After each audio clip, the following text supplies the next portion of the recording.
Blouse neck చూడండి ఎంత నీట్గా వస్తుందో.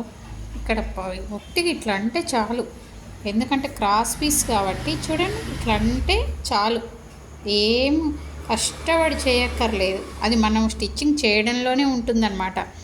ఒకవేళ మీరు క్రాస్ పీస్ కనుక సరిగ్గా తీసుకోకపోతే మీరు ఎంత ఇట్లా గట్టిగా పట్టుకొని స్టిచ్చింగ్ చేసినా, అంటే చేతి పని చేసినా నీట్గా అయితే రాదు. ఇప్పుడు మీకు ఇంత నీట్గా ఎందుకు వచ్చింది అంటే చూడండి, మీరు క్రాస్ పీస్ కరెక్ట్గా తీసుకుంటే నెక్ అనేది అలా కరెక్ట్ కూర్చుంటుంది అన్నమాట.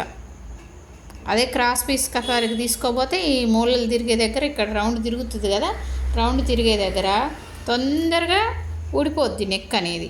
ఇప్పుడు చూడండి, మనం కుట్టేటప్పుడు కూడా ఎంత ఈజీగా ఉంటుంది అనుకుంటారు. కుట్టేవాళ్ళు ఎంత కుట్టొచ్చి కుట్టరాని వాళ్ళు కూడా నీట్గా కుట్టేయచ్చు అనమాట.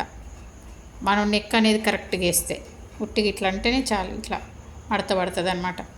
ఓకేనా, కరెక్ట్గా కుట్టడం నేర్చుకోండి. ఓకేనా, థ్యాంక్ యూ.